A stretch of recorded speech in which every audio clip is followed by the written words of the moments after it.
नहमदुहु व नसल्ली अला रसूलिहिल करीम अम्मा बाद।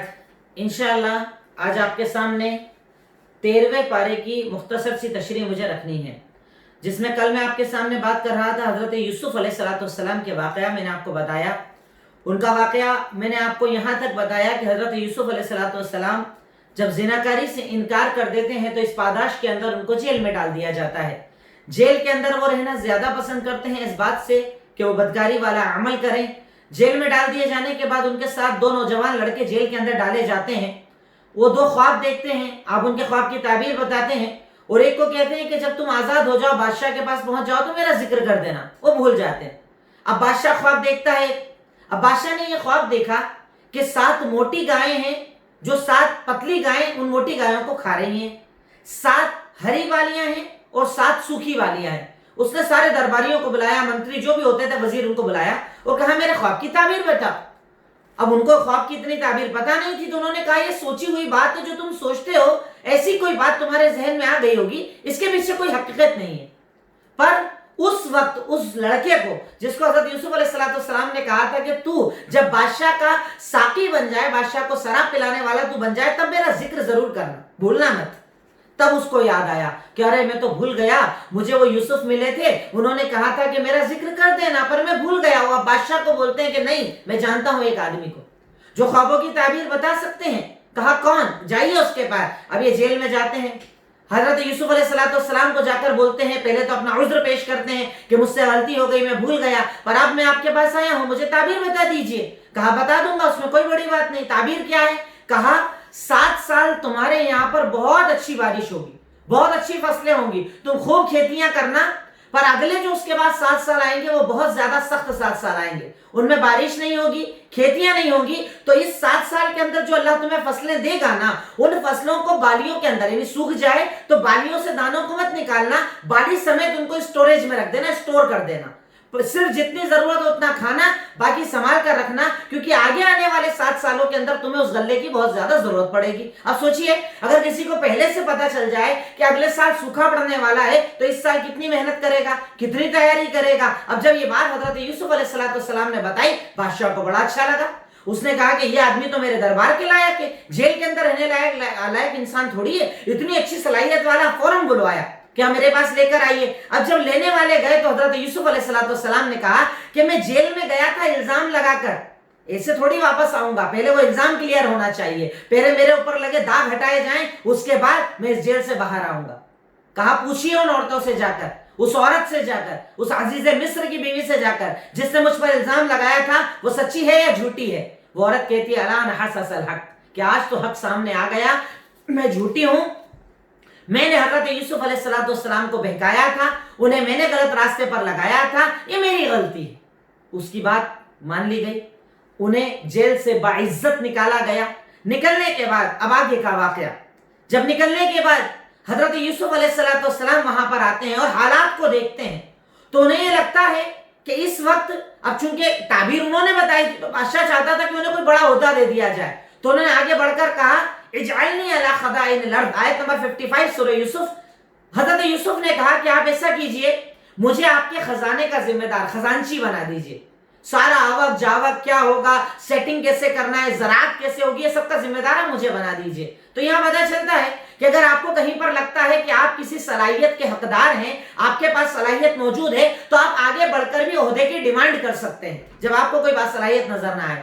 हज़रत यूसुफ अलैहिस्सलाम ने कहा कि ऐसा कीजिए, आप मुझे खजाने का जिम्मेदार बना दीजिए, मैं खजाने का भी ख्याल रखूंगा, और ये ज़राअत कैसे होगी, 7 साल कैसे चलेंगे, ये सारी सेटिंग मैं करूंगा। इस जरिए से हजरत यूसुफ अलैहिस्सलाम एक ऊंचे मकाम पर पहुंच गए, जिसका जिक्र अल्लाह रब्बुल आलमीन करते हुए इरशाद फरमाता है कि यकीनन ये अल्लाह ताला का इनाम है, जिसे चाहता है फजल अता करता है। अब जैसा हजरत यूसुफ अलैहिस्सलाम ने बताया था, और वक्त गुजरता चला गया, और एक वक्त ये आया कि ये खुद बादशाह बन गए। हजरत यूसुफ अलैहिस्सलाम, क्योंकि 14 साल का वक्फा था, 7 साल ज़राअत वाले साल, फिर 7 साल आसानी वाले और 7 साल मुश्किल वाले, हजरत यूसुफ बादशाह बन गए। अब जब तकलीफों का दौर शुरू हुआ, तो पता चला मिस्र के अंदर एक बादशाह बड़ा रहमदिल है, वो लोगों की मदद कर रहा है, कम माल लेता है, कम पैसे के ऊपर भी उनको गल्ला दे देता है। ये खबर पहुंची हजरत यूसुफ के भाइयों तक। सीन चल रहे हैं, इधर एक सीन कि आप बादशाह बन गए, इधर एक परेशानी का सीन, हजरत याकूब और उनके बेटे परेशानी के आलम में हैं, माल खत्म हो चुका है, बारिश नहीं हो रही है, सूखा पड़ा हुआ है, अब उन्हें जरूरत पड़ी गल्ले की, खाएंगे क्या? तो खबर मिली कि एक बादशाह है मिस्र के अंदर, बड़ा रहमदिल है, जो सबको अता करता है, सबको देता है। हजरत यूसुफ अलैहिस्सलाम के भाई, जो पूरे भाइयों का जिक्र मैंने इससे पहले किया, वो 10 के 10 भाई आते हैं, वहां पहुंचते हैं, हजरत यूसुफ के पास जाते हैं और जाकर उनसे कहते हैं कि हम जरूरतमंद हैं, हमारी मदद कर दीजिए। अब चूंकि हजरत यूसुफ बच्चा इन्होंने फेंका था, बड़े हो चुके, बादशाह बन चुके, ये पहचान नहीं पाए, पर यूसुफ अलैहिस्सलाम ने उनको पहचान लिया। अब उन्होंने एक प्लान बनाया कि अभी आ तो गए हैं, अब क्या किया जाए? अब किसी तरीके से मुझे बिन्यामीन को बुलाना, उसको बिन्यामीन को लेकर नहीं आए थे, कहा बिन्यामीन को भी बुलवाना है। तो ये क्या करते हैं, सबको पूरा पूरा माल देते हैं और उसके बाद जो पैसा ये लोग देते हैं ना माल के बदले, वो पैसा भी इनके माल में रखवा देते हैं और उसके बाद कहते हैं कि तुम कितने भाई हो, इनसे बातचीत करते होंगे हज़रत यूसुफ अलैहिस्सलाम, उसका जिक्र हालांकि अल्लाह ने कुरान में नहीं किया, तो कहते हैं तुम कितने भाई हो, कहा इसके अलावा हमारा एक और भाई है, तो कहा एक और को लेकर आना, वो एक और को लेकर आओगे तो एक मुठ का सामान तुमको और ज्यादा मिल जाएगा, तुम्हारा फायदा हो जाएगा, अगली बार बिना उसको लिए मत आना, लेकर ही आना। अभी आए, माल लेकर आए, अब्बा को सारी दास्तान सुनाई कि अब्बा ऐसा हुआ, बड़ा अच्छा इंसान है, बड़ा अच्छा दिल है उसका, बड़ी मदद करने वाला है, और उसने बोला अगली बार भाई को लेकर आना। सामान खोला तो उसमें से पैसे भी रिटर्न, कहा देखो तो सही कैसा बादशाह है, इसने तो पैसे भी रिटर्न कर दिए, यानी जो हमने दिया वो भी रिटर्न कर दिया। अभी अपने अब्बा को कहते हैं कि अब्बा ऐसा कीजिए, जब माल खत्म हो गया, गल्ला खत्म हो गया, दूसरी बार जाने की बात आई तो कहा कि उन्होंने बोला था कि अगली बार भाई को लेकर आना, भाई को लेकर दे आ जाएंगे, बिन्यामीन को हमें दे दीजिए, हम बिन्यामीन को साथ में लेकर जाएंगे। अब अब्बा ने बोला नहीं, एक बार तुम पर भरोसा कर चुका हूं, दूसरी बार अब भरोसा नहीं कर सकता। कहा नहीं अब्बा दे दो, यकीन रखो इस बार कुछ नहीं होगा, हम साथ में लेकर जाएंगे, साथ में लेकर आएंगे। कहा तब तक नहीं दूंगा जब तक कि इस बार तुम कसम खा के वादा नहीं कर लो कि भाई की हिफाजत करोगे। अब उन लोगों ने कसम खा ली, वादा कर लिया। इसके बाद अल्लाह ताला कहता है कि अल्लाह ताला जब उन्होंने वादा किया, वादे के बाद जुमला क्या इस्तेमाल किया, आयत नंबर 66 के अंदर अल्लाह ताला कहता है कि उनसे वादा लेने के बाद कहते हैं क़ाल अल्लाहु अला मा नक़ूलु वकील, कि अल्लाह ताला इस चीज के ऊपर जिम्मेदार है, जो हम आपसे वादा कर रहे हैं ना, इसका जिम्मेदार कौन? अल्लाह रब्बुल आलमीन। अब बिन्यामीन को लेकर दोबारा निकले। अब जब निकलने लगे तो अब्बा ने एक चीज कही, ये सिर्फ एक बाप की मोहब्बत थी, अल्लाह ताला उसका इनकार भी करता है आयत नंबर 67 के अंदर कि अब्बा ने जो ये सब किया था ना, ये उनकी एक सोच थी, उनकी मोहब्बत थी, वरना अगर अल्लाह कोई फैसला कर लेगा तो कोई टाल नहीं सकता। अब्बा ने क्या बोला कि जब तुम वहां पर जाओ ना, ला तदखुलू मिन बाबिन वाहिद, एक गेट से सब एक साथ एंट्री मत करना। जैसे अब इतने माशाल्लाह यूसुफ जब खूबसूरत है, बाकी भाई थोड़ी बदसूरत होंगे, सभी खूबसूरत थे, कहा तुम इतने बड़े लंबे चौड़े खूबसूरत एक साथ एक गेट से जाओगे तो कहीं नजर ना लग जाए, ये मकसद था उनका, नजर से बचाना। पर अल्लाह ताला कहता है अगर अल्लाह कुछ करने पर आ जाए तुम टाल नहीं पाओगे, लेकिन एक बाप की मोहब्बत थी, उन्होंने कहा ऐसा ऐसा कर लेना, अब जब एंट्री करो एक गेट से मत जाना, अलग अलग गेट से जाना, ताकि एक साथ तुम पर किसी की नजर नहीं पड़ेगी और तुम पर नजर भी नहीं लगेगी। कहा ठीक है, सारे एक एक करके अलग अलग दरवाजों से एंट्री करते हैं, मिस्र पहुंचते हैं। हजरत यूसुफ उनको पहचान लेते हैं। अब भाई बिन्यामीन को देखते हैं, सारे लोग जब अपने काम में लगते हैं, धीरे से बिन्यामीन को अपने पास बुलाते हैं और कहते हैं पहचाना मुझे? कहा कौन? कहा मैं यूसुफ हूं तेरा भाई, तू बिन्यामीन है मेरा भाई, यानी अपन भाई हैं। ताज्जुब के अंदर पड़ जाते हैं कि आपको तो मार दिया था, आपके तो मरने की खबर आई थी, ये क्या हो गया? सारी डिटेल उनको बताते हैं और उसके बाद अब ये प्लान बनाते हैं कि बिन्यामीन को यहाँ कैसे रोका जाए। अब रोकने का तरीका क्या किया जाए, तो सबका गल्ला रखा जाता है, जो भी चावल वगैरह जो भी गेहूं वहां पर हुआ होगा वो सबके गल्ले भर दिए जाते हैं, सारे भाइयों की पैकिंग कर दी जाती है। बिन्यामीन का जो पैकिंग किया हुआ सामान होता है ना, उसमें वो उस बर्तन को रख देते हैं जिससे तोल तोल कर सामान दिया जा रहा था, कीमती बर्तन था, बादशाह का बर्तन था, तो उस बर्तन को क्या करते हैं बिन्यामीन के बैग में रख देते, बिन्यामीन के सामान में रख देते। अब ऐलान होता है कि अय्यतुहल ईर, ए लोगों सुनो, तुम में से कोई चोरी किया हुआ है, किसी ने चोरी की है। कहा नहीं नहीं, हम तो सीधे साधे लोग हैं, हम लोग आए क्यों चोरी करेंगे, आप तो वैसे ही हम पर इतना इनाम कर रहे हो। कहा नहीं, चोरी तो हुई है, सबके बैग खोलकर चेक करो, सबका सामान चेक किया जाएगा। अब सबका सामान खोलते हैं, पहले दूसरे भाइयों का खुलवाते हैं, कि डायरेक्ट बिन्यामीन का खुलेगा तो शक ना आ जाए, पहले दूसरे भाइयों का खोला जाता है। सबका बैग खोला, कहीं कुछ नहीं मिला। एंड में बिन्यामीन का जैसे ही खोला उसमें वो बर्तन मिल गया। तो अब कहते हैं कि अरे ये तो चोर है, इसने चोरी की है। तो अब ये क्या कहते हैं, भाई देखिए भाइयों के दिलों में हजरत यूसुफ को लेकर अभी भी कितनी नफरत बैठी हुई थी कि ये लोग कहते हैं, अल्लाह ताला उनका जुमला नकल करता है आयत नंबर 77 के अंदर कि अगर इसने चोरी की है तो इसका भाई भी चोर था, ये चोरी करते ही ये लोग। अब क्या होता है, टेंशन ये हो जाता है कि बादशाह ये बोलता है कि हमारे यहाँ ये कानून है कि चोरी करने वाले को ही सजा में रखा जाता है, उसे कैद में रखा जाता है। भाइयों को टेंशन کہ अब्बा ने बड़ी मुश्किल से तो भेजा था बिन्यामीन को, अब अगर पता चलेगा कि बिन्यामीन गायब तो अब्बा तो पता नहीं क्या हाल करेंगे हमारा, वैसे इतने टेंशन में रहते हैं। तो भाई क्या बोलते हैं, ऐसा करो बादशाह सलामत कि आप इन्हें मत रखो, इनकी जगह हम में से किसी को भी रख लो, हम में से किसी को भी रख लो, इनको छोड़ दो, क्योंकि हमारे अब्बा की जरा उम्र हो चुकी है, वो इससे बड़ी मोहब्बत करते हैं, मसला हो जाएगा। कहा नहीं, हमारे यहाँ ये कानून है कि जो चोरी करता है उसे ही रखा जाता है। अब जब ये निकलने लगते तो एक भाई तो जाता ही नहीं, एक भाई बोलता नहीं भैया मैं नहीं जाऊंगा, क्योंकि पहले इतना मामला क्रिटिकल चल रहा है, यूसुफ के मामले में वैसे अब्बा टेंशन में रोते रहते हैं दिन भर, बिन्यामीन अब मैं यहां से जाऊंगा ही नहीं जब तक कि सारा मसला हल ना हो जाए। सारे भाई जाते हैं, जाकर अब्बा को पूरी खबर बताते हैं, अब्बा को डिटेल बताते हैं और बोलते हैं कि अब्बा अगर आपको हम पर यकीन नहीं है, इतने सारे लोग हमारे साथ जो गए थे ना आसपास वाले, आप उनसे भी पूछ लो, ऐसा ऐसा हुआ और बिन्यामीन को रख लिया। अब अब्बा क्या कहते हैं कि मुझे तुम्हारी बात पर यकीन नहीं है। उसके बाद वो एक दुआ मांगते हैं। अल्लाह क्या दुआ मांगी थी हजरत याकूब ने, नबी ने क्या दुआ मांगी थी। आयत नंबर 86 में अल्लाह दुआ बयान करता है कि उन्होंने दुआ मांगी, इन्नमा अश्कु बस्ती व हुज़्नी इलल्लाह, ए अल्लाह मैं अपनी तकलीफ अपना गम सब कुछ से इजहार तेरे सामने करता हूँ। ए अल्लाह तू तो सब जानता है, तू तो सब जानने वाला है, यानी मेरा गम सिर्फ तुझे दिखाता हूँ, मेरी तकलीफ मैं तुझे दिखाता हूँ। क्योंकि देखिए वही एक डर है कि उसके सामने अगर आप रोओगे तो मसले का हल होगा, उसके अलावा आप कहीं भी रोओगे आपकी हंसी उड़ाई जाएगी, आपका हल होगा ही नहीं। हल एक ही जगह हो सकता है, तो अल्लाह ताला के आगे रोना चाहिए। मगर वो क्या बोलते रोते रोते, मुझे यूसुफ की खुशबू आ रही है, मुझे ऐसा महसूस हो रहा है कि यूसुफ है जिंदा, महसूस हो रहा है। अब वो नबी थे, अल्लाह ताला के पसंदीदा नबी थे, उन्हें एहसास हो गया। पर भाई क्या बोलते हैं, घर वाले क्या बोलते हैं कि पता नहीं क्या हो गया, तुम तो समझ ही नहीं रहे हो, बार बार यूसुफ यूसुफ करते रहते हो, यूसुफ कब से खत्म। कहा नहीं मुझे यूसुफ महसूस हो रहे हैं। इतना रोते थे कि उनकी आंखें नाबीना हो गए थे, आंखें चली गई थी। अब ये लोग भाई फिर दोबारा जाते हैं, वहां जाकर पहुंचते हैं, यूसुफ के पास जाते हैं और जैसे ही सब एंट्री करते हैं एक साथ, हजरत यूसुफ इनको देखकर बोलते हैं कि पहचाना मुझे।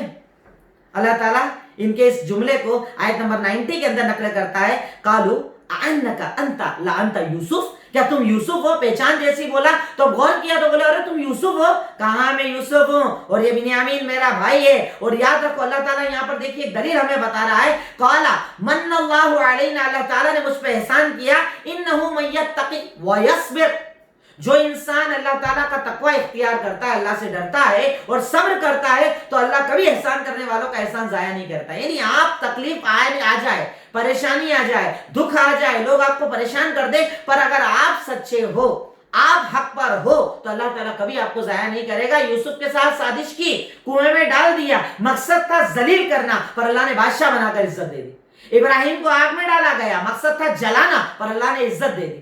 इस्माइल को लिटाया गया, मकसद था ज़िबा करना, पर अल्लाह ने इज्जत दे दी। यूनुस अलैहिस्सलाम मछली के पेट में चले गए, लगता था मर जाएंगे, पर अल्लाह ने इज्जत दे दी। अल्लाह इज्जत देने पर आए तो कोई आपको जलील नहीं कर सकता। अल्लाह ताला का ये कौल, अल्लाह ताला पर ये अकीदा हज़रत यूसुफ ने यहाँ पेश किया और कहा कि अब जाओ, मैंने तुम्हें सबको माफ कर दिया, मैं सजा नहीं दूंगा तुम्हें, भाई हो तुम क्या सजा दूं। और वैसे ही अंबिया तो सबको माफ करते थे। उन्होंने जो जुमला कहा ला तथरीबा अलैकुमुल यौम, यही जुमला तो मेरे और आपके नबी ने कहा था फतेह मक्का के दिन।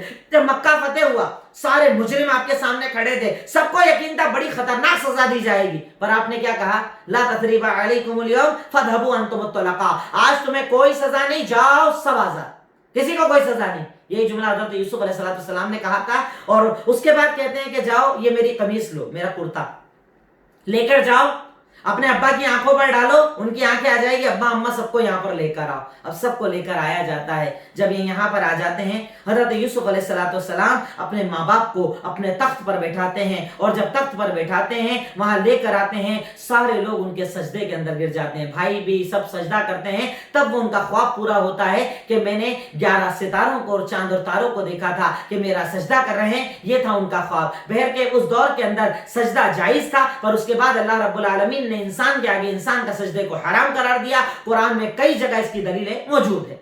वैसे सारा मामला होता है। ये मामला होने के बाद हजरत यूसुफ अलैहिस्सलाम, देखिए बादशाहत मिल गई है, माँ बाप आ गए हैं, भाई साथ हो गए।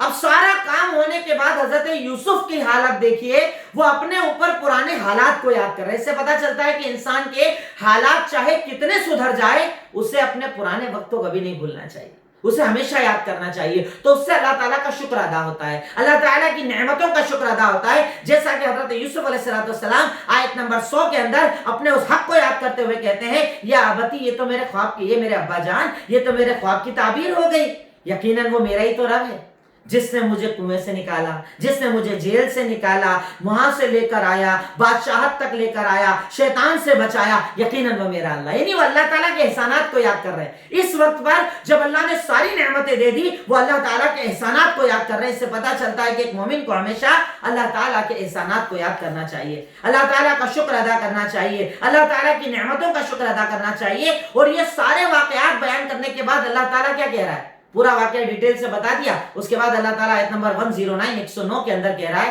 وَمَا أَرْسَلْنَا مِن قَبْلِكَ إِلَّا رِجَالًا نُوحِي إِلَيْهِمْ، آپ سے پہلے بھی جتنے لوگ آئے نا، ہم نے انسانوں کو بھیجا، ان پر وحی کی، ان کو نبی بنایا، اور یہ سب یہ لوگ جانتے نہیں تھے۔ یہ واقعات جو ہم آپ کو بتا رہے ہیں نا، یہ دلیل ہے آپ کے سچے نبی ہونے کی، کیونکہ اس کو کوئی نہیں جانتا تھا۔ اس کے ذریعے اللہ رب العالمین نے حضرت یوسف علیہ السلام کے پورے واقعے کو مکمل کیا۔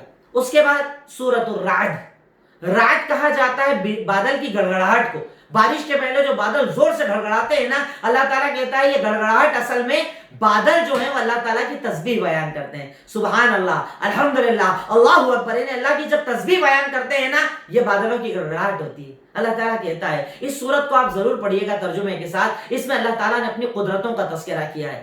اگر کوئی یہ کہتا ہے نا کہ کائنات خود وجود میں آ گئی، خود بن گئی، ایک بگ بینگ ہوا، ایسا ہوا ویسا ہوا، ان جاہلوں کے لیے اس میں دلیلیں ہی دلیلیں موجود ہیں۔ اتنا بڑا آسمان، اتنا بڑا زمین، اللہ تعالیٰ ابتدا کے اندر ذکر کرتا ہے کہ وہی تو اللہ تعالیٰ کی ذات ہے، اللہ الذی، وہی تو اللہ کی ذات ہے آیت نمبر 2 کے اندر، کہ جس نے آسمان کو اٹھایا بنا ستون کے۔ کوئی ستون دیکھا آپ نے؟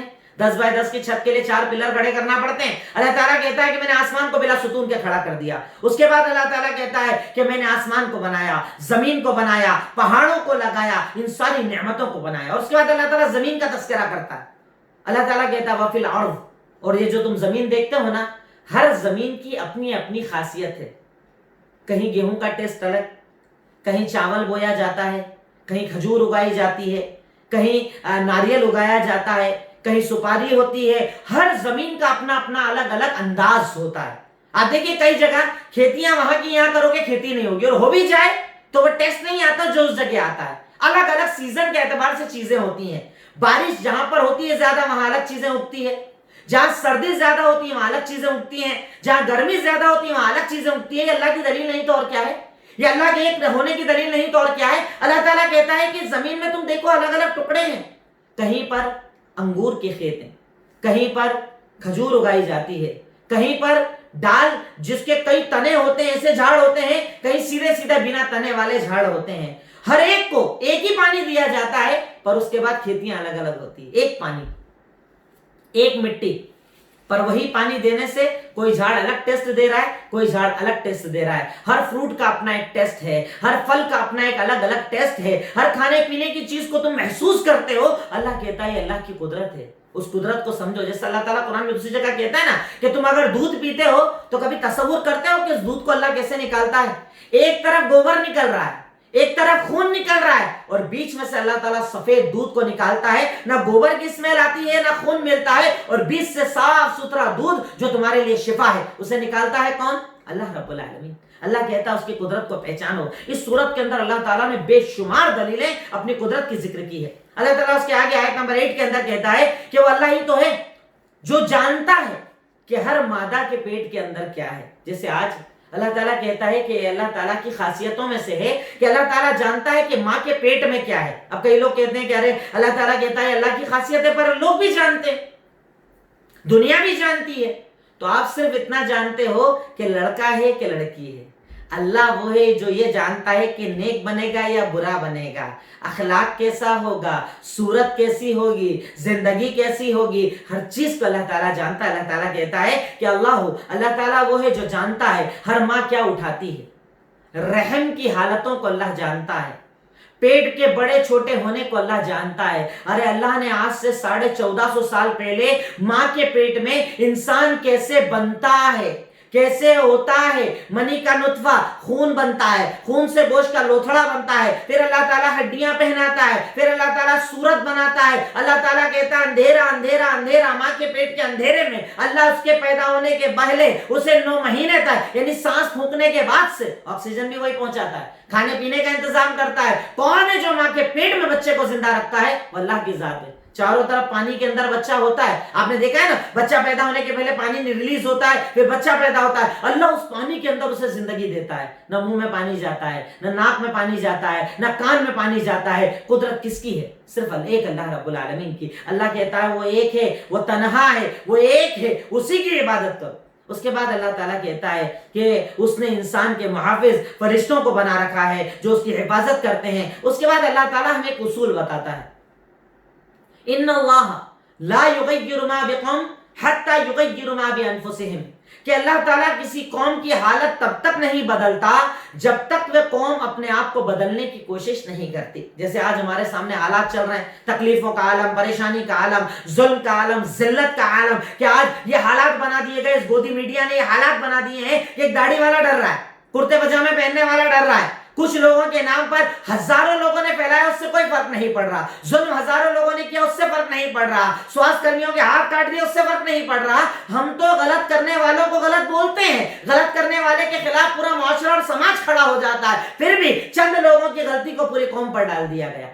اس میں اللہ تعالیٰ کہتا ہے کہ کوئی جادو نہیں ہوگا کہ حالات اچانک بدل جائیں گے, کوئی جادو نہیں ہوگا کہ دل صاف ہو جائیں گے. اللہ تعالیٰ کہتا ہے اگر ان حالات کو بدلنا ہے تو تمہیں خود اپنے آپ کو بدلنا پڑے گا, اپنی امیج کو چینج کرنا پڑے گا, محنت کرنا پڑے گی, اپنے آپ کو بدلنا پڑے گا. کیونکہ اللہ تعالیٰ کہتا ہے خدا نے آج تک اس قوم کی حالت نہیں بدلی جسے نہ ہو خیال خود اپنی حالت کے بدلنے کا. کہ جب تک تم خود فکر نہیں کرو گے اپنے آپ کو بدلنے کی, کہ تعلیم میں اپنی قوم کو آگے لاؤ, اپنی قوم کو ٹیکنالوجی میں آگے لاؤ, اپنے بچوں کو اچھی تعلیم دو, اچھی تربیت دو, انہیں اونچا مقام دلاؤ, اس مقام پر لے جا کر کھڑا کر دو کہ دشمن چاہے تب بھی آپ کو پیچھے نہ کر پائے. ورنہ مکہ والے کیا تھے, مکہ والے کو بولتے تھے تو بدو ہیں, دیہاتی ہیں, جنگلی ہیں, انہیں قدر نہیں ہے, تہذیب نہیں ہے. پر اللہ کے نبی نے اس قوم کے اندر جب جذبہ ڈالا اور انہوں نے اپنے آپ کو بدلا تو ایسا بدلا کہ آدھی دنیا کے اندر ان کی سلطنت تھی, نام سے لوگ کانپتے تھے, آدھی دنیا میں ان کا پرچم لہرا رہا تھا. کس وجہ سے؟ جادو کیا تھا اللہ نے, انہوں نے محنت کی تھی, اپنے آپ کو بنایا تھا, اپنے آپ کو بدلنے کا جذبہ پیدا کیا تھا. اور ہم آج بھی محفلوں میں بیٹھ کر صرف باتیں کر رہے ہیں کہ کیسے یہ حالات بدلیں گے. کوئی جادو نہیں ہوگا. اللہ تعالیٰ اس آیت کے اندر کہہ رہا ہے, سورہ رعد آیت نمبر 11 میں اللہ تعالیٰ نے کہا کہ جب تک تم خود محنت نہیں کرو گے اللہ تمہاری حالت نہیں بدلے گا. ہاں تم آگے بڑھو گے, اللہ کی توفیق آئے گی, اللہ تمہارے حالات انشاءاللہ بدل دے گا. اس کے بعد اللہ تعالیٰ کہتا ہے کہ یہ جو تم بادل کی گڑگڑاہٹ دیکھتے ہو نا, یہ اللہ کی تسبیح بیان کرتے ہیں. یہ بجلی کا چمکنا, بادلوں کا گڑگڑانا, اس کا آواز کرنا, یہ سب اللہ تعالیٰ کا ایک بنایا ہوا سسٹم ہے. ایک فرشتہ اس کے اوپر مقرر ہے, وہ بادلوں کو لے کر آتا ہے, جہاں اللہ حکم دیتا ہے وہاں برساتا ہے, جہاں حکم نہیں دیتا وہاں بارش نہیں ہوتی ہے. آپ نے سنا ہونا کچھ سال پہلے کچھ لوگوں نے دعویٰ کیا تھا کہ ہم ٹیکنالوجی میں اتنے اوپر آ چکے ہیں کہ اب تو ہم بارش بھی برسا سکتے ہیں. اللہ تعالیٰ نے ایک بیماری کے ذریعے اوقات بتا دی کہ تمہاری اوقات اور حیثیت کیا ہے, کیا ہو تم. کہ آج بڑے بڑے ملک کے بڑے بڑے رہنما بول رہے ہیں کہ جتنی دنیا میں ہم کر سکتے تھے ٹیکنالوجی ساری لگا دی, اب تو ہم اس کے ہاتھ میں ہیں, وہ چاہے تو بچ جائیں اور نہ چاہے تو مر جائیں. بڑے بڑے سپر پاور کو اللہ تعالیٰ نے گھٹنوں پر کھڑا کر دیا اور بتا دیا کہ تمہاری اوقات کیا ہے, اگر وہ نہ چاہے تو دنیا کی کوئی طاقت تمہارا علاج نہیں کر سکتی. یہ اللہ تعالیٰ بتاتا ہے کہ یہ سب اللہ تعالیٰ کی طاقت ہے, اللہ تعالیٰ کی قوت ہے. اور اسی کے ساتھ ساتھ انہی آیتوں کے اندر اللہ تعالیٰ نے اپنی توحید کو بڑے مضبوط انداز میں بیان کیا ہے. وہ ایک ہے, اس کا کوئی شریک نہیں ہے, اس کا کوئی ساتھی نہیں ہے. اللہ تعالیٰ نے ان آیتوں کے اندر بار بار ان چیزوں کا تذکرہ کیا. اللہ تعالیٰ ارشاد فرماتا ہے آیت نمبر 17 کے اندر کہ وہ اللہ تعالیٰ ہی تو ہے.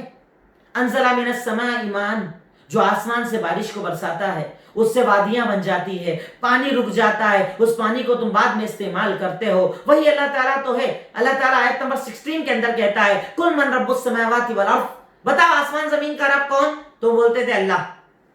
کہا پھر اس کے ساتھ تم کیوں لوگوں کو کھڑا کرتے ہو, کیوں تم نے اتنے سارے بت بنا رکھے ہیں, کیوں تم کسی اور سے اپنی مرادیں مانگتے ہو؟ اللہ تعالیٰ کہتا ہے کہ ان کی کوئی اوقات اور حیثیت نہیں ہے. جب وہ اپنے آپ کو موت سے نہ بچا پائے تو تمہیں کیا بچائیں گے؟ جب وہ نفع نقصان کے خود کے مالک نہیں تو تمہیں کہاں سے پہنچائیں گے؟ ایک اللہ کی عبادت کرو. تم نے اللہ کے ساتھ شریک بنا دیے, اللہ تعالیٰ کے سپورٹر بنا دیے. بتاؤ انہوں نے کیا پیدا کیا؟ اللہ تو سب کچھ پیدا کرنے والا ہے. اس نے تو انسان کو پیدا کیا, اس نے تو جنات کو پیدا کیا, اس نے فرشتوں کو پیدا کیا, اس نے ساری مخلوقات کو پیدا کیا. یہ تمہارے جو شریک ہیں انہوں نے کیا پیدا کیا؟ بتاؤ. کچھ پیدا نہیں کیا, بلکہ وہ خود محتاج. اللہ نے انہیں پیدا کیا, کھانا دیا, پانی دیا, زندگی دی, اور جب موت دی تو وہ مر گئے. اللہ تعالیٰ کہتا ہے کہ اس لیے اللہ کے سوا کوئی عبادت کے لائق نہیں, ایک اللہ کی عبادت کرو. اس کے آگے اللہ تعالیٰ کہتا ہے ان لوگوں کی صفات بتاتا ہے جنہیں اللہ تعالیٰ جنتی بتاتا ہے. جنتیوں کی صفات اللہ رب العالمین نے آیت نمبر تقریباً 20 سے آیت نمبر 24 تک بتائی ہے کہ اللہ کی نظر میں جنتی کون, جنت میں جانے والے کون, ان کی کیا صفات کیا خاصیتیں ہیں. رب العالمین بیان کرتے ہوئے ارشاد فرماتا ہے کہ بتائیے انما یتذکر اولو الالباب, یقیناً جو عقل والے ہوتے ہیں نا وہ اللہ کی نشانیوں پر غور کرتے ہیں. اللہ تعالیٰ کہتا ہے وہ کون؟ الذین یوفون بعہد اللہ, جو اللہ تعالیٰ سے کیے ہوئے وعدوں کو پورا کرتے ہیں. اللہ سے وعدہ کیا کیا ہے؟ اللہ ہم تیری عبادت کریں گے, تیرے ساتھ کسی کو شریک نہیں کریں گے. ولا ینقضون المیثاق, وہ وعدوں کو نہیں توڑتے ہیں. اور وہ لوگ جنت کے اندر جائیں گے والذین یصلون ما امر اللہ بہ ان یوصل, اللہ نے جس چیز کو جوڑنے کا حکم دیا ہے وہ جوڑتے ہیں, یعنی رشتے کو جوڑتے ہیں, رشتہ داروں سے تعلقات بناتے ہیں, رشتہ داریاں نبھاتے ہیں, ماں باپ کا حق پورا کرتے ہیں, چاچا کا حق پورا کرتے ہیں, بھائیوں کا حق پورا کرتے ہیں, بیٹے بیٹیوں کا حق پورا کرتے ہیں, میاں بیوی کا حق پورا کرتے ہیں, پڑوسیوں کے حق پورے کرتے ہیں. نہ وہ رشتے توڑتے ہیں نہ وہ تعلقات توڑتے ہیں. پر ہم تو توڑتے ہیں نا چھوٹی چھوٹی باتوں پر. اس نے مجھے ایسا بولا تھا, اس نے مجھے سلام نہیں کیا تھا, شادی میں نہیں بلایا تھا تو عزت نہیں کیا تھا, کارڈ پر نام اچھا نہیں لکھا تھا, اس کے گھر گیا تو الگ سے نہیں بٹھایا تھا, آ کے میرے پاس زیادہ دیر نہیں بیٹھا تھا. چھوٹی چھوٹی باتوں پر تعلقات توڑ لیتے ہیں. ہمیں کیا لگتا ہے اللہ تعالیٰ ہمارا حساب نہیں لے گا, اللہ تعالیٰ ہم سے سوال نہیں کرے گا؟ یقیناً اللہ رب العالمین ہم سے پوچھے گا. اللہ تعالیٰ کہتا ہے کہ میں نے تجھے رشتے جوڑنے کا حکم دیا ہے, اگر توڑے گا تو جہنم تیرا ٹھکانہ بنا دیا جائے گا. ایگو, ایٹیٹیوڈ, یہ ہے نا, اس کو ذرا نکالو, رشتوں کو جوڑو, تعلقات کو توڑو مت, جوڑو, ان کو فون لگاؤ, آگے بڑھ کر بات کرو. لاک ڈاؤن ہے نا, ابھی تم کو موت سامنے دکھ گئی نا, ابھی فون لگا کر بات کرو, ورنہ اللہ کے نبی کی اس حدیث کو اپنے سامنے رکھو. اگر اللہ کے نبی سے محبت ہے تو اس حدیث پر عمل کرو کہ میرے اور آپ کے نبی نے ارشاد فرمایا لا یحل لامرئ مسلم ان یہجر اخاہ فوق ثلاث, کسی مومن کے لیے جائز نہیں اپنے بھائی یا بہن سے 3 دن سے زیادہ بات چیت بند رکھے. ٹھیک ہے, برا کیا نا کسی نے, 1 دن غصہ کرو مت بات کرو, 2 دن غصہ کرو بات مت کرو, پر تیسرے دن اپنے ایمان کو اوپر لے آؤ, اپنے دل کو نرم کرو. اپنے بھائی بہنوں سے نفرت کرتے ہو, چھوٹوں سے بڑوں سے نفرت کرتے ہو, ان سے تعلقات توڑتے ہو, ان سے بات چیت نہیں کرتے ہو, انہیں جھڑک کر جواب دیتے ہو, ان کے ساتھ بدسلوکی کرتے ہو, یہ ہے تمہارا اسلام؟ ارے اسلام کہتا ہے رشتوں کو جوڑو. اللہ کے نبی نے ارشاد فرمایا اگر تم میں سے کوئی انسان اپنے رشتہ دار, اپنے بھائی بہن سے 3 دن سے زیادہ بات چیت بند نہ کرے, دخل النار, جہنمی ہو گیا. کتنی بڑی بات ہے, کتنی بڑی وعید ہے. دوسری حدیث میں اللہ کے نبی نے ارشاد فرمایا کہ 2 لوگوں کے جب اعمال نامے اللہ کے سامنے آتے ہیں, اللہ تعالیٰ دیکھتا ہے, فرشتے بتاتے ہیں, اللہ تعالیٰ تو ویسے ہی جانتا ہے کہ یہ آپس میں بات چیت نہیں کرتے ہیں. اللہ تعالیٰ جانتے کیا کہتا ہے, اترکوا ھذین حتی یصلحا, سب کو معاف کر دیتا ہے, پر ان کے بارے میں بولتا ہے جب تک یہ صلح نہ کر لیں ان کے اعمال نامے کو سائڈ میں رکھ دو. سوچو کتنا بڑا عذاب. اللہ کہتا ہے جنت میں جانے والے وہ جو رشتوں کو جوڑتے ہیں, اپنے رب سے ڈرتے ہیں, عذاب سے ڈرتے ہیں, اور وہ لوگ جو اللہ تعالیٰ کے لیے صبر کرتے ہیں, ہر مصیبت, ہر پریشانی, ہر دکھ, کم ملے زیادہ ملے چاہے جو ہر حال کے اندر صبر کرتے ہیں. اللہ ان آیتوں کو آپ خود پڑھیے گا, سورہ رعد آیت نمبر 19 سے آیت نمبر 24 تک آپ پڑھیے گا. اللہ تعالیٰ کہتا ہے اور وہ لوگ جو نمازیں قائم کرتے ہیں, وہ لوگ جو اللہ کے راستے میں خرچ کرتے ہیں, چھپا کر بھی دکھا کر بھی. ابھی مجبوری ہو کہیں پر کہ میرے دکھانے سے 4-6 لوگ اور جاگ جائیں گے, ٹھیک ہے دکھا دیں, ورنہ زیادہ تر چھپ کر صدقے کرنے کو اللہ پسند کرتا ہے. اور وہ لوگ اگر کوئی برائی بھی کرتا ہے نا تو بھلائی سے بدلا دیتے ہیں.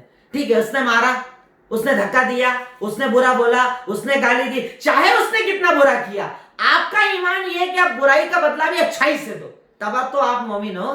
ورنہ تو بدلہ لینا تو سب کے ہاتھ میں ہے نا, برائی کا بدلہ برائی سے دے دو, کون سی بڑی بات ہے. آپ کو کھانا کھلا رہا, آپ اسے کھانا کھلا رہے, آپ کو دعوت دے رہا, آپ اسے دعوت دے رہے. رشتہ داری جوڑنے کا مطلب یہ جو بھاگ رہا ہے اس سے جوڑو, سل من قطع, جو تجھ سے توڑ رہا ہے اس سے جوڑ, اسے رشتہ داری جوڑنا کہا جاتا ہے. پر ہم تو برابری کرنا, اس نے مجھے بلایا میں نے اسے بلایا, اس نے مجھے کھلایا میں نے اسے کھلایا, اس نے عزت دی میں نے اسے عزت دی, یہ تو برابری چل رہی ہے. رشتہ داری جوڑنے کا مطلب ہے جو توڑ رہا ہے اس سے جوڑو, اس کا اللہ تعالیٰ ہمیں شریعت کے اندر حکم دیتا ہے. اور اللہ کہتا ہے ایسے لوگوں کے لیے جنت ہے, اللہ تعالیٰ کی طرف سے سلامتی نازل ہوگی. اور اللہ تعالیٰ اس کے بعد کہتا ہے آیت نمبر 26 کے اندر کہ اللہ تعالیٰ جس کے رزق کو چاہتا ہے بڑھاتا ہے, جس کے رزق کو چاہتا ہے اللہ تعالیٰ تنگ کر دیتا ہے. اس کے بعد اللہ تعالیٰ جنت کی نعمتوں کا تذکرہ کرتا ہے. واہ کیا جنت اللہ تعالیٰ نے بنائی ہے, وہ جنت جو اس رمضان کے اندر بڑی آسانی سے مل رہی ہے ہمیں. छोटी छोटी इबादतों पर मिल रही है हमें। उस जन्नत के दरवाजे अल्लाह ने खोल रखे हैं, जहन्नम को बंद कर रखा है। उस जन्नत का तज़किरा अल्लाह ताला कुरान के अंदर करता है, आयत नंबर 35 के अंदर, कि मसलुल जन्नति लज़ी वुइदल मुत्तक़ून, कि वो जन्नत जिसकी मिसाल अल्लाह ताला ने मुत्तकियों से वादा किया, उसकी मिसाल जानते हो कैसी है? वो कैसी जन्नत है जानते हो? उसके नीचे नहरें बह रही होंगी, हमेशगी का खाना दिया जाएगा, उसके अंदर साए लगे हुए होंगे। अल्लाह ताला दूसरी जगह कहता है कि वलकुम फीहा मा तदउन, जो मांगोगे ऑन डिमांड दिया जाएगा, जो मांग लो, जो बोल दो, अल्लाह तुम्हें उस जन्नत के अंदर अता करेगा। उस जन्नत के अंदर नेमतें ही नेमतें हैं। उस जन्नत के अंदर अल्लाह रब्बुल आलमीन ने बड़ी नेमतों के साथ उन लोगों को रखेगा जो अल्लाह ताला पर ईमान रखते हैं। उसके बाद आज आपके सामने इसी पारे के अंदर सूरह इब्राहिम भी आ रही है, जिसमें अल्लाह रब्बुल आलमीन ने हजरत इब्राहिम अलैहिस्सलाम का तज़किरा किया। इब्राहिम वाकई अल्लाह ताला ने उनका जिक्र कुरान में कई जगह किया है, तकरीबन 73 से ज्यादा मरतबा अल्लाह ताला ने, और 23 से ज्यादा सूरतों में अल्लाह ने इनका जिक्र किया है, क्योंकि अबुल अंबिया हैं, हमारे नबी के भी आइडियल हैं। हमारे नबी को अल्लाह ताला ने कहा कि आप उनको अपना आइडियल बना लीजिए। अल्लाह ताला कुरान में अलग अलग जगह, कहीं डिटेल में, कहीं शॉर्ट में, बार बार उनका तज़किरा करता है। अल्लाह ताला कहता है हजरत इब्राहिम का जिक्र करने के पहले अल्लाह ताला इस सूरत के अंदर कहता है, वमा अरसलना मिर रसूल इल्ला बिलिसानि कौमिही, कि हम जब भी किसी कौम के अंदर, सूरह इब्राहिम आयत नंबर 4, अल्लाह ताला कहता है कि हम जब भी किसी कौम के अंदर अगर नबी भेजते थे तो वो उसकी जबान जानने वाले को भेजते थे, यानी हम उसी को भेजते थे जो जबान को जानने वाला हो। इससे क्या पता चलता है? इससे पता चलता है कि अगर आप वाज कर रहे हो लोगों को, नसीहत कर रहे हो लोगों को, दीन सिखा रहे हो लोगों को, तो आसान जबान इस्तेमाल करो। हमारे यहाँ क्या होता है, कई लोग सारी उर्दू तकरीर के अंदर निकाल देते हैं, इतनी गाढ़ी उर्दू बोलेंगे कि सुनने वाले को कुछ समझ में नहीं आएगा। नॉर्मल लैंग्वेज में बात करो ना, नॉर्मल अंदाज में बोलो ना। आपका मकसद सिखाना है या अपनी उर्दू बताना है, अपनी अरबी बताना है, अपनी जबान बताना है, अपनी सलाहियत बताना है? अरे अपनी सलाहियत उन लोगों में बताओ जो आपकी सलाहियत वाले हैं। अब कॉमन गुफ्तगू करनी है तो कॉमन लैंग्वेज के अंदर बोलो जो हर आदमी को समझ में आ जाए, क्योंकि अल्लाह ताला कहता है मैंने जब भी कोई नबी भेजा, किसी भी कौम में भेजा, तो वही भेजा जो उस जबान को जानने वाला होता था। जबान को जानने वाले कोई नबी बनाया करता था, ताकि वो उनकी जबान समझ सके, वो उनकी जबान को समझा सके, सही तरीके से समझाकर उनके बातचीत कर सके। अल्लाह ताला ने इसलिए हर जबान के अंदर हर नबी को जबान जानने वाला भेजा। उसके बाद अल्लाह ताला एक उसूल बता रहा है, आयत नंबर 7 के अंदर अल्लाह ताला एक कायदा बता रहा है, वइस्तअज़्ज़ना रब्बकुम, जब तुम्हारे रब ने ये ऐलान कर दिया कि लइन शकरतुम, अल्लाह ताला यहाँ पर एक उसूल बता रहा है कि तुम अगर अल्लाह का शुक्र अदा करोगे, अल्लाह नेमतों को बढ़ाता चला जाएगा। अगर तुम नाशुक्री करोगे तो अल्लाह ताला का अजाब बड़ा दर्दनाक है। यानी अल्लाह ताला शुक्रगुजार बंदों को पसंद फरमाता है। अल्लाह हमें शुक्र अदा करने का हुक्म देता है कि तुम अल्लाह का शुक्र अदा करो, अल्लाह ताला की नेमतों का शुक्र अदा करो। जो दे, जैसे रखे, अल्हम्दुलिल्लाह। जो खाना सामने आए अल्हम्दुलिल्लाह, जब नेमत सामने आए अल्हम्दुलिल्लाह। अल्लाह तू मेरी ताकत से ज्यादा देता है, अल्लाह तू बड़ा अता करने वाला है, अल्लाह तूने इतना अच्छा खिलाया, अल्हम्दुलिल्लाह। हम नाशुक्र हैं, अरे ये तो मैं खाता नहीं, ये मुझे पसंद नहीं, ये क्या बना लिया, ये क्या चीज है। अल्लाह कहता है शुक्र अदा करो। अल्लाह की नेमत जो तुम्हें मिल रही है ना, कई लोगों को वो भी नहीं मिल रही है, और अगर नाशुक्री करोगे ना, अल्लाह इससे बुरे हाल में तुम्हें डाल देगा। इसलिए हर वक्त अल्लाह ताला का शुक्रिया एक मोमिन को अदा करना चाहिए। उसके बाद अल्लाह रब्बुल आलमीन जिक्र करता है, अल्लाह ताला अपने अजाब का जिक्र करता है, अल्लाह ताला शैतानी मामलात का जिक्र करता है कि शैतान की खासियत क्या होती है। आयत नंबर 21 और 22 में अल्लाह ताला शैतान के बारे में बता रहा है कि शैतान की खासियत यह होती है कि इंसान से गुनाह करवाएगा, पर रोजे कयामत जानते क्या कहेगा अल्लाह ताला। देखिए यहाँ पर बाकायदा पिक्चराइज कर रहा है आपके सामने मैदान महशर को, पिक्चराइज कर रहा है जहन्नम के हालात को। अल्लाह ताला कह रहा है, पढ़िएगा इन आयतों को, आयत नंबर 21 और 22 में अल्लाह ताला कहता है कि जब ये लोग अजाब में डाल दिए जाएंगे जिन्होंने शैतान की पैरवी की, तो शैतान उनसे क्या कहेगा, इन्नल्लाह वअदकुम वअदल हक, अल्लाह ने जो वादा किया था वादा सच्चा था, मैं तो झूठा ही था, अल्लाह ने पहले ही बता दिया था मैं झूठा हूं, क्यों गए गुनाह की तरफ। उसके बाद कहेगा आज मेरी कोई ताकत नहीं कि मैं तुम्हारी मदद कर सकूं, कुछ नहीं होने वाला, और मुझ पर लानत क्यों कर रहे हो, मुझे बुरा क्यों बोल रहे हो, अपने आप को बुरा बोलो ना। अल्लाह ने तो बोला था कि मैंने सच्चा रास्ता भी बताया, झूठा रास्ता भी बताया, तुमने मेरी पैरवी की तो तुम्हारी गलती, अपने आप को लानत करो, मुझे क्यों बुरा बोल रहे हो। ना मैं तुम्हें बचा सकता, न तुम मुझे बचा सकते, हम सब अदाब के अंदर आज दाखिल कर दिए गए। यानी अल्लाह रब्बुल आलमीन इन आयतों के अंदर शैतान की हक़ारत, उसकी जिल्लत को बयान कर रहा है। उसके बाद अल्लाह ताला अपनी नेमतों का तज़किरा करता है, आसमान ज़मीन की पैदाइश का तज़किरा करता है, और अल्लाह रब्बुल आलमीन अपने रिस्क, अपने समरात, अपनी नेमतों का तज़किरा करते हुए अल्लाह ताला हज़रत इब्राहिम का तज़किरा करता है। حضرت ابراہیم کی نے اس عظیم قربانی کا تذکرہ کرتا ہے جو اللہ تعالیٰ کہتا ہے آیت نمبر 34 35 کے اندر. انشاءاللہ کبھی موقع رہا اور آگے کسی آیت میں ڈیٹیل کے ساتھ میں حضرت ابراہیم کا بھی واقعہ رکھوں گا. یہاں پر صرف اتنی سی بات رکھوں گا کہ حضرت ابراہیم علیہ السلام کو بزرگی میں اولاد دی. اب اللہ امتحان کیا لے رہا ہے؟ پہلے باپ کے گھر سے نکلنا امتحان, آگ میں ڈالا جانا امتحان, جگہ جگہ امتحان. اب اللہ تعالیٰ بڑھاپے میں اولاد دے رہا ہے, سوچا اب تو سکون. تب اللہ نے کیا بولا؟ بچہ چھوٹا ہے, گود میں ہے, کہا لے جا کر ان دونوں کو, اللہ تعالیٰ کہتا ہے لے جا کر ان دونوں کو عرب میں لے جاؤ. کعبہ اس وقت تعمیر نہیں ہوا تھا, ریگستان کے اندر لے جا کر چھوڑ دو, کوئی سایہ نہیں, پانی نہیں, کھانا نہیں, چھوڑ دو لے جا کر. اللہ تعالیٰ کہتا ہے جب انہوں نے چھوڑا تو دعا کی, ربنا انی اسکنت من ذریتی بواد غیر ذی زرع عند بیتک المحرم ربنا لیقیموا الصلاۃ. اے اللہ, میں نے اپنے بچوں کو, اپنی ذریت کو ایک ایسی جگہ چھوڑ دیا جہاں پر کوئی زراعت نہیں ہے, کھیتی نہیں ہے, پانی نہیں ہے, کوئی ذریعہ نہیں ہے. اللہ تعالیٰ تیرے گھر کے پاس چھوڑ دیا ہے, اب تو حفاظت کرنا. اب تو نے بولا ہے چھوڑ دیا, بات ختم, تو نے بولا ہے نا, کوئی ٹینشن نہیں. یہ ابراہیم تھے, چھوٹے بچے کو, بیوی کو چھوڑ دیا, ریگستان میں چھوڑ دیا, کوئی ذریعہ موجود نہیں تھا, وہاں چھوڑ دیا. اب چھوڑ کر جب جانے لگے تو بیوی نے سوال کیا, ابراہیم اپنی مرضی سے جا رہے ہو یا اللہ کا حکم ہے؟ اپنی مرضی سے جا رہے ہو کیا؟ کہا میری مرضی نہیں, اللہ کا حکم ہے. کہا اللہ کا حکم ہے نا, اللہ میں ضائع نہیں کرے گا, جا. اتنا توکل اور اتنا یقین تھا. پر اس کے بعد بچے کے لیے پانی کے لیے دوڑ رہی ہیں, کبھی صفا جاتی ہیں, کبھی مروہ جاتی ہیں, کبھی صفا. بچے کے لیے پانی تلاش کر رہی ہے, بھٹک رہی ہے. اللہ تعالیٰ نے اس عورت کی, اس ماں کی جب تکلیف کو دیکھا, جبریل کو نازل کیا. جبریل نے اسماعیل جہاں لیٹے تھے ان کے پیر کی جگہ پر مارا اور وہاں سے پانی نکل گیا جسے زمزم کہا جاتا ہے. ماں نے جب پانی دیکھا دوڑتی ہوئی آئی اور کہا یا ماں زمزم, اے پانی رک جا, اور ایک منڈیر بنا دی. اللہ کے نبی کہتے ہیں اگر وہ ماں اس پانی کو نہ روکتی, اللہ تعالیٰ پوری دنیا کے اندر بہتا ہوا چشمہ بنا دیتا. پر اللہ نے جب پانی دیا, وہاں آ کر لوگ رہنے لگے, اور اس کے بعد ہی کعبہ کی تعمیر حضرت ابراہیم اور حضرت اسماعیل نے مل کر کی تھی. ایک لمبا واقعہ, انشاءاللہ کبھی موقع ملا تو بتاؤں گا. بہرکیف اللہ تعالیٰ نے اس واقعے کا تذکرہ کیا, اس کی طرف اشارہ کیا, اور اس کے بعد اللہ تعالیٰ قیامت کا تذکرہ کرتا ہے کہ جس دن اللہ تعالیٰ کہتا ہے سورہ ابراہیم آیت نمبر 48 کے اندر کہ تم لوگ اللہ تعالیٰ کے بارے میں جو تصور کرتے ہو نا, اللہ وعدہ خلافی نہیں کرتا, اللہ کے نبی وعدہ خلافی نہیں کرتے. اس دن کو یاد کرو جس دن اس زمین کو بدل دیا جائے گا. قیامت کے دن کا اللہ تذکرہ کر رہا ہے.